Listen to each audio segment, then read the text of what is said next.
안녕하세요. 저는 마이크로소프트 MCT 리온이라고 합니다. 오늘 마이크로소프트 365 코파일럿 실무 활용의 여덟 번째 시리즈 나만의 전문 AI 파트너 만들기에 대해서 알아보겠습니다. 자, 그러면은 오늘 핵심 주제인 선언적 에이전트가 과연 무엇인지 그리고 어떻게 만드는지 한번 알아보겠습니다. 선언적 에이전트란 복잡한 코딩 없이 마치 레고 블록을 조립하듯이 누구나 쉽게 만들 수 있는 맞춤형 코파일럿입니다. 우리가 에이전트를 만들기 위해서 거쳐야 할 핵심 과정은 크게 세 가지입니다. 첫 번째는 페르소나와 지침입니다. 여기서는 누구인가를 정의합니다. 너는 IT 헬프데스크야 라고 역할을 주고 항상 친절하게 존댓말을 써 와 같은 이러한 구체적인 지침을 자연어로 입력하면은 에이전트의 성격과 말투가 결정됩니다. 자, 그리고 두 번째는 가장 중요한 지식 소스입니다. AI에게 공부할 재료를 주는 단계인데요. 우리 회사의 규정집 PDF나 쉐어포인트 사이트 데이터를 연결하게 되면 에이전트는 이러한 신뢰할 수 있는 데이터를 바탕으로 답변을 내놓게 됩니다. 마지막 세 번째는 액션입니다. 물론 이건 선택사항입니다. 그렇지만 매우 강력한데요. 단순히 답변만 하는 게 아닌 지라 티켓을 생성하는 것처럼 외부 시스템과 연동해 실제 업무를 수행하게 할 수도 있습니다. 이렇게 만들어진 에이전트는 코딩이 전혀 필요 없고 만드는 즉시 마이크로소프트 365 채팅창에서 바로 사용할 수 있다는 큰 장점이 있습니다. 오늘 실습에서는 바로 이 과정을 통해서 여러분만의 에이전트를 직접 만들어 볼 예정입니다. 자, 이제 본격적으로 선언적 에이전트를 만드는 첫 번째 단계인 페르소나 정의에 대해서 한번 알아보겠습니다. 페르소나는 말 그대로 우리 에이전트에게 성격과 이름을 부여해서 인격체로 만드는 과정이라고 볼 수 있는데요. 먼저 이름 및 정체성입니다. 사용자가 에이전트를 보자말자 "아, 이건 이런 용도이구나 라고 바로 알 수 있도록 직관적인 이름을 지어주어야 하는데요. 예를 들어 화면 오른쪽 예시처럼 온보딩 도우미라는 이름과 함께 신뢰감을 주는 아이콘을 설정하면 사용자가 훨씬 편안하게 접근할 수 있습니다. 다음은 역할 정의인데요. 에이전트가 정확히 무엇을 하는 존재인지 한 문장으로 명확히 설명하는 단계입니다. 신규 입사자의 빠른 적응을 돕는 가이드라는 식의 정의는 사용자의 기대치를 올바르게 설정하는 기준이 됩니다. AI가 엉뚱한 답을 하지 않도록 업무의 범위를 정해주는 울타리 역할을 하기도 합니다. 마지막으로 가장 중요한 말투와 톤입니다. 전문가처럼 딱딱하게 말할지 아니면 친근하고 따뜻하게 말할지를 결정하는 과정인데요.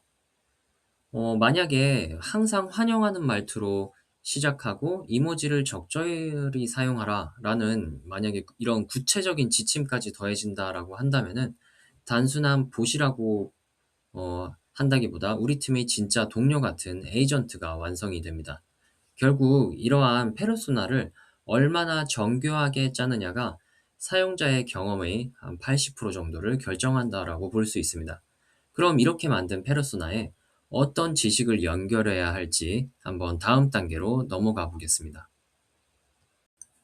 에이전트에게 성격을 주었다면 이젠 구체적으로 어떻게 일해야 하는지 업무 매뉴얼을 줄 차례입니다.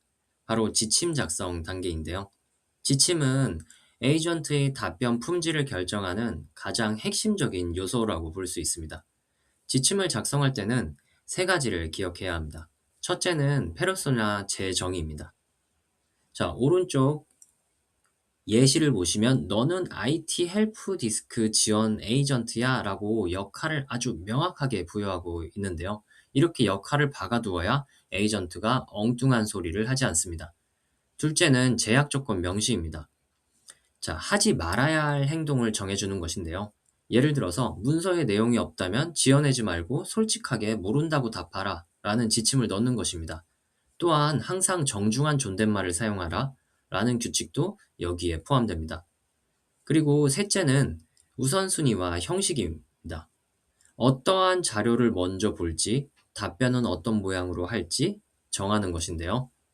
자, 예시에 4번처럼 해결 방법은 단계별로 스텝 바이 스텝으로 번호를 매겨서 설명하라 라고 지시를 하면은 사용자가 훨씬 이해하기 쉬운 답변이 나옵니다. 자, 이처럼 지침을 꼼꼼하게 적어줄수록 에이전트는 더 유능한 비서가 되는데요. 자, 이제 행동 규칙까지 정해졌으니 에이전트가 참고할 실제 데이터를 연결하러 한번 가보도록 하겠습니다. 자, 이제 지식 소스 연결 단계인데요. 앞서 에이전트에게 페르소나죠. 성격을 주었다면, 그리고 이제 지침도 주었고요. 이제는 에이전트가 답변할 때 참고할 만한 교과서를 전달해 줄 차례입니다. 이 선언적 에이전트의 가장 큰 강점은 바로 근거 있는 답변을 한다는 것인데요. 단순히 AI가 아는 일반적인 상식이 아닌 우리가 직접 제공한 우리 회사의 데이터를 바탕으로 답하기 때문입니다. 연결 방법은 매우 간단합니다. 자, 첫 번째로 여러분의 PC에 있는 PDF나 워드 파일을 직접 업로드할 수 있습니다. 예를 들어 사내 복지 규정이나 제품 매뉴얼 같은 이러한 파일을 올리면은 에이전트는 그 즉시 해당 내용을 완벽하게 학습합니다. 두 번째는 쉐어포인트나 웹사이트를 연결하는 것입니다. 우리 팀이 사용하는 협업 공간의 링크만 걸어주면 에이전트는 그 안에 있는 최신 데이터를 실시간으로 참고하여 답변을 내놓습니다. 이것을 기술적으로는 그라운딩 혹은 RAG 방식이라고 하는데요. 어려운 용어 대신 우리 데이터 안에서만 답을 찾는다라고 이해하시면 될 것 같습니다. 자, 이렇게 지식을 연결하면 에이전트가 잘못된 정보를 말하는 할루시네이션 현상을 획기적으로 줄일 수 있습니다. 자, 이제 성격도 정해졌고 공부할 재료도 주었으니 실제로 어떻게 만드는지 실습을 한번 해보도록 하겠습니다. 네, 이제 실습을 한번 진행을 해볼 텐데요. 저는 이 코파일럿 비즈챗에 들어왔습니다.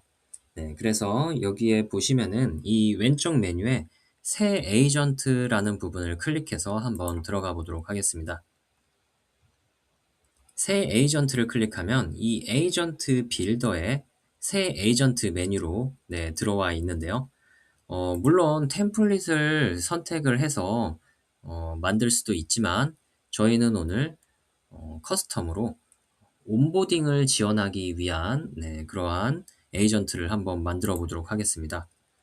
자, 여기 보시면은 아이콘도 이렇게 나와 있는데 아이콘을 이 모양을 클릭해서 실제로 아이콘을 업로드해서 이 아이콘을 변경할 수도 있고 아니면은 원래 있는 지원되는 아이콘 중에 특정한 부분을 선택을 하고 색상도 변경을 해서 적용을 시킬 수가 있습니다. 자, 적용하게 되면은 이런 식으로 변경이 되었고요. 자, 그리고 저는 오늘 이름을 어, 온보딩을 도와주는 에이전트이기 때문에 좀 더 친근한 이름인 네, 콘터소라는 회사의 웰컴 버디라는 이름으로 온보딩 에이전트를 한번 만들어 보도록 하겠습니다. 작성하기 위해서는 이러한 설명 부분이 꼭 필요하게 되는데요. 이 설명 부분도 이렇게 작성해 보겠습니다. 자, 그래서 이 콘토소에 새로 합류한 동료들의 빠른 적응을 돕는 온보딩 전문 AI 가이드입니다. 라고 이제 설명을 적어 넣었고요. 그리고 밑에 지침 부분도 제가 에이전트의 성격과 행동 규칙을 네, 결정하는 부분을 제가 미리 작성해 놓은 부분을 적도록 해보겠습니다. 자, 이렇게 역할 및 페르소나도 제가 정의를 했고요. 자, 그리고 이제 앞으로 지식 소스를 몇 개를 연결할지도 뭐 요건 옵셔널한 부분이지만 요렇게 작성을 했고 자, 그리고 요렇게 지식 소스에 없는 내용이다라고 한다면은 자, 이쪽으로 직접 문의를 해 주세요라고 이렇게 지침을 또 작성을 해 줬습니다. 네, 그렇게 작성이 되었고 자, 이번에는 지식 소스를 실제로 연결을 해야 되는데요. 이 부분에 저는 이미 클라우드에 쉐어포인트 쪽에 파일을 첨부해 놓은 게 있습니다. 네, 그래서 그쪽으로 한번 들어가 보도록 하겠습니다. 자, 퀀토소라는 회사에 저는 협업 매뉴얼, 그리고 뭐 기업 문화, 뭐 성과 지표 및 커리어 개발, 뭐 그리고 인사 규정, 디지털 작업 환경 가이드, 이러한 문서들을 제가 5개를 미리 올려놓은 것이 있는데, 이거를 첨부를 해보면은 여기 밑에 이렇게 쉐어포인트에 5개의 파일이 첨부되었다라고 이렇게 리스트가 나오고 있습니다. 자, 그리고 이제 밑으로 더 내려보시면은 추천 프롬프트라는 부분이 있습니다. 이 추천 프롬프트는 이 사용자에게 이런 식으로 문의를 할 수 있다라고 가이드를 주는 것인데요. 아마 이게 작성이 되면은 이 우측에 보시는 프리뷰에서 좀 쉽게 이해하실 수 있을 것 같습니다. 네, 한번 제가 적어 보도록 하겠습니다. 자, 이런 식으로 이렇게 적으면은 이렇게 샘플로 이런 추천 프롬프트를 이런 식으로 작성할 수 있습니다라고 이렇게 보여지는 거고요. 제가 여기에 몇 가지 추천 프롬프트를 한번 적어 보겠습니다.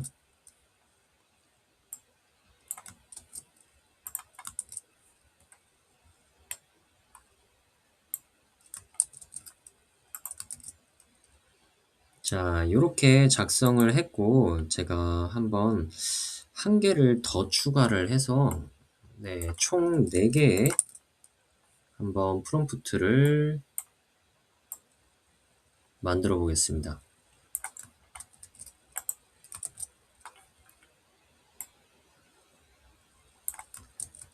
네, 여기 하나가 비어서 여기도 작성을 하고, 자, 그러면은 우측에 보시면은 제가 지금까지 작성했던 거에 대한 에이전트 프리뷰를 보실 수가 있습니다. 그래서 여기서 테스트도 가능합니다. 자, 하나를 눌러보도록 하겠습니다. 자, 이렇게 장비 설정 가이드에 대해서 어떻게 나와 있는지, 자, 보내기를 한번 눌러보면은,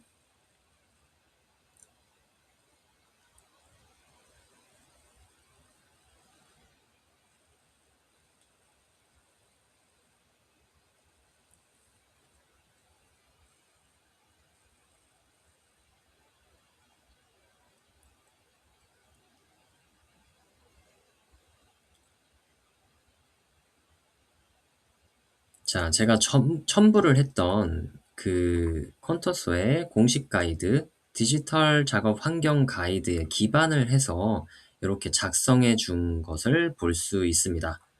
자, 이런 식으로 어, 프리뷰에서 테스트가 정상적으로 되었다라고 한다면은 만들기를 통해서 이 에이전트를 실제로 만들어서 사용을 할 수 있습니다.